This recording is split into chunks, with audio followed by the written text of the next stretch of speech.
Dan kalau dibaca revisinya, kalau mau jujurlah di bagian mana yang harus menimbulkan gejolak. Coba kalian baca. Saya sudah kirim ke teman-teman wartawan tadi. Ya, di bagian mana coba yang masih menimbulkan gejolak yang mana? Apa? Coba sebutkan satu yang menimbulkan gejolak. Misalnya penambahan Ya, penambahan yang mana? Sebut. Umpama atau perwira. Ini yang pensiun. sering jadi Kalau masa pensiun, apa juga. masalahnya? Itu kan prajurit aktif. yang sering disampaikan tadi kemarin saya lihat di masyarakat salah satunya soal operasi selain militer Pak. Nah itu Kan dari dulu sudah ada operasi militer selain banyak perang. yang beranggapan bahwa itu kemudian dapat berpotensi menjadi pasal karet. Ini gimana? Enggak, operasi militer selain perang itu, kalau ada bencana, pemulihan bencana itu operasi militer selain perang. Kalau ada jembatan putus, itu jembatan darurat dibangun oleh militer, itu namanya operasi militer selain perang. Ya, kalau ada pemberontakan bersenjata misalnya, itu juga menjadi bagian dari operasi militer selain perang. Jadi operasi militer selain perang itu harus digarisbawahi selain perang. Jangan operasi militernya, tapi selain perang. Sekarang mana yang menurut kalian kontroversial lagi yang mana? Mas, sebenarnya bukan terkait kontroversial, namun masyarakat menganggap ini terlalu terburu-buru. Itu gimana? Undang-undang ini sudah dari beberapa tahun lalu kan direvisikan. Ini kan bukan ujuk-ujuk, dari berapa tahun lalu. Coba searching, kalian kan wartawan. Browsing dari kapan nih RUU revisi Undang-Undang TNI ini mulai digodok? Sudah berapa tahun yang lalu kan? Mungkin yang dari catatan karena tidak ada di Prolegnas 2025, Pak. Gitu.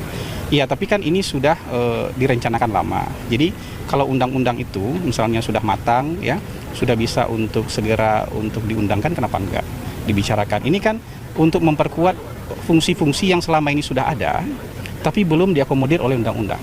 Waktu kita COVID, kita punya kepala BNPB jenderal aktif, Jenderal Doni Munardo. Itu nggak diakomodir dalam undang-undang loh.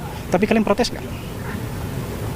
Ada jenderal aktif memimpin BNPB, jadi ketua Satgas COVID. Nggak pulang-pulang, dia mungkin setahun dia nggak pulang-pulang itu.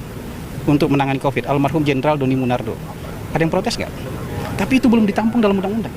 Hari ini diformalkan dalam undang-undang bahwa BNPB boleh dijabat oleh TNI aktif. Ada masalah nggak dengan itu?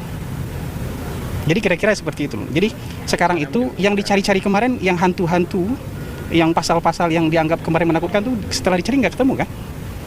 Kalau nggak ketemu kenapa masih marah? Ya kecuali kalian bisa tunjukkan mana yang bermasalah. Gitu. Ya kecuali kalian bisa tunjukkan mana yang bermasalah, baru kita bahas. Kalau nggak ketemu kenapa masih marah? Oke, artinya pesan untuk masyarakatnya secara khusus.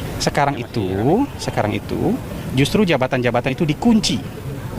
Di dalam undang-undang itu ada 15 jabatan. Selain 15 jabatan ini, kalau mau diisi oleh TNI aktif, maka dia harus mundur atau pensiun. Justru pasalnya sangat tegas. Ini jabatan yang boleh buat TNI aktif.